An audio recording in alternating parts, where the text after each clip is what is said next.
Hi, it's Ananda from Vital, and today, well, in Brisbane, summer's coming. It's still only spring, but the days are heating up, and come midsummer, we'll be hitting perhaps 36 degrees. So, deodorants become more and more important as summer moves on. So, that's what I'm going to talk about today. And I want to talk about why we use deodorants, why they're necessary, and the different types of deodorants, what to look for to make good deodorant, why BO occurs in the first place, and what to avoid in deodorants. So we'll go through all of that in the next 10 minutes or so.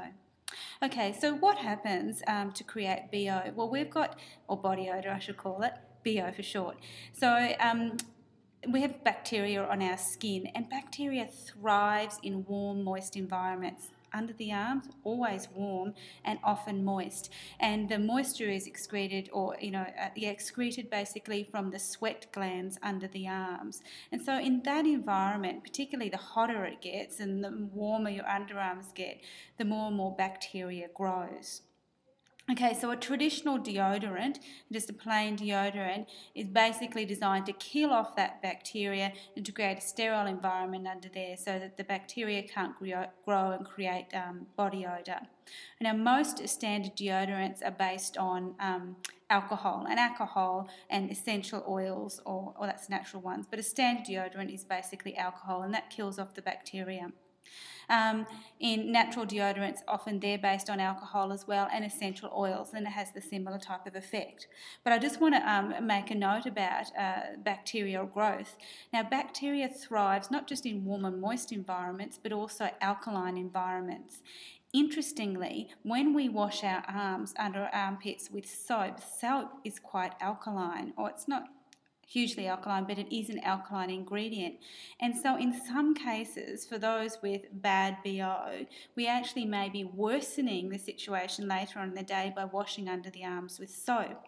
And Dr. Karl Kruszelnicki, and he is pretty much a bit of a science whiz in Australia, he did this research and found this out and decided to do a test. And he actually started washing under his arms with sorbeline cream instead, and noticed that his BO became less, and it changed as well and became sweeter and less pungent. Now, sorbeline cream is a petrochemical base, so I personally don't suggest washing under your arms with sorbeline cream, but you could use any pretty much neutral body moisturiser to wash under your arms, or just even a wet flannel to wash under your arms. And I only say this if you have bad BO problems, but real problems. For most of us, washing under your arms with soap is no big deal. The other thing, and I just have some really interesting BO facts, bad body odour may actually be the result of poor detoxification. Not standard body odour, but when it becomes really pungent and often accompanied with bad foot odour, that's a sign that your body's potentially not detoxifying as well as it could.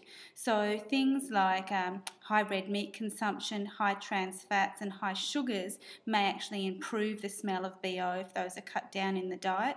The other thing might help is chlorophyll. Now, chlorophyll is just wonder food or wonder drink as far as I'm concerned, and I've done previous blogs on this, but it will actually help cleanse toxins from the blood and help excrete them via the kidneys, and so that will actually help make your BO sweeter. And it's also apparently good for making bad foot odour or reducing bad foot odour. So they're interesting facts about chlorophyll. Okay, so that's talking about just standard deodorants. Most of us now, or the trend now, is to use antiperspirants, and so there is a difference.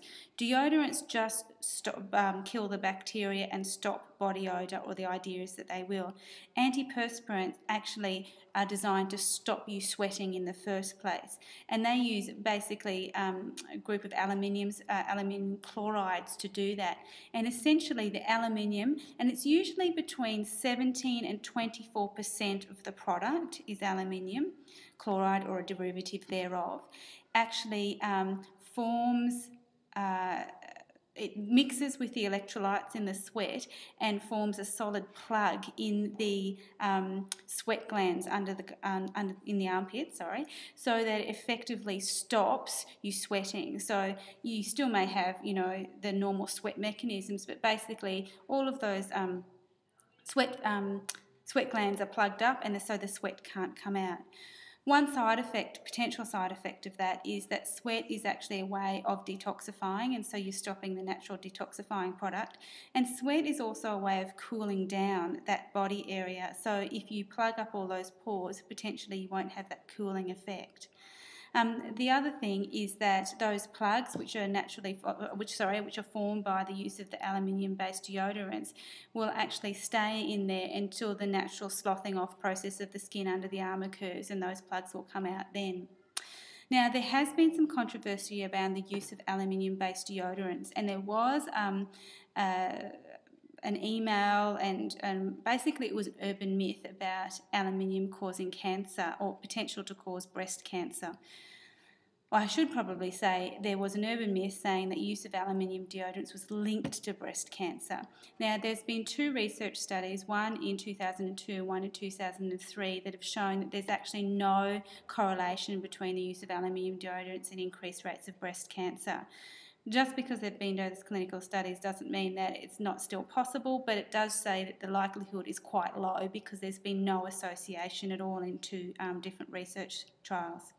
However, high levels of aluminium do have other problems, and such as neurotoxicity and issues with neurotoxicity is essentially a toxic effect on the nerves and the nervous pathways.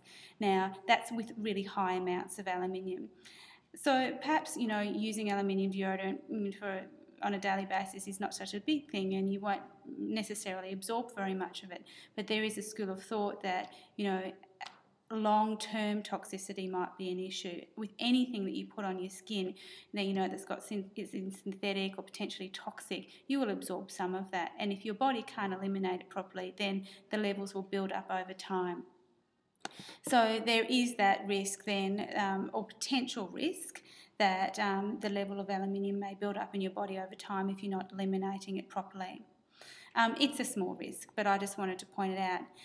So then I was reading a little and doing a little bit of research. Okay, well, this idea about aluminium causing cancer must come from somewhere. So are there any risks, or are there any associated risks, or what could it come from?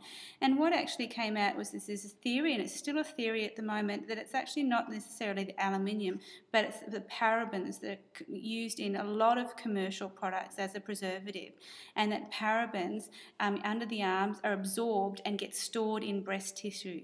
And the problem with parabens is that they have an estrogen mimicking effect. And so if there's a cancer process going on already in the breast tissue, that they actually may enhance that process through their estrogen mimicking effect. Now, again, this is just a theoretical construct.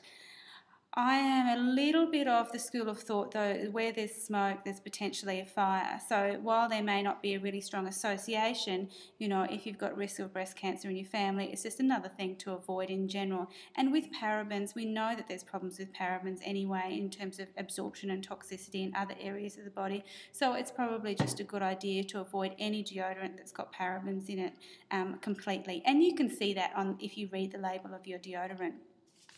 So generally, we recommend natural deodorants, and sometimes in midsummer that is hard in Brisbane because it can be a bit stinky.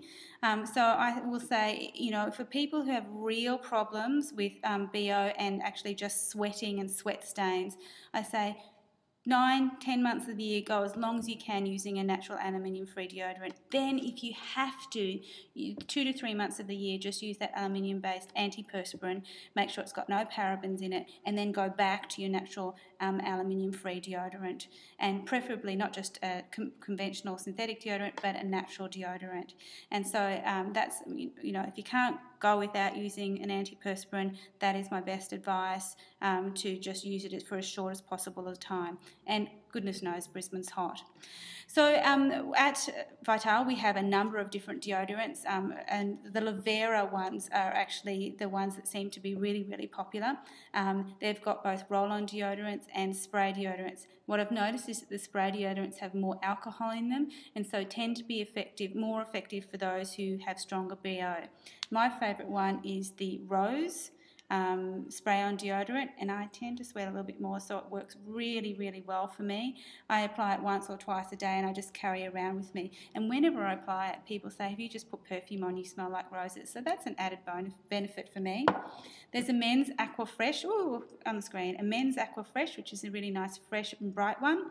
And then we've also got the vanilla and honey.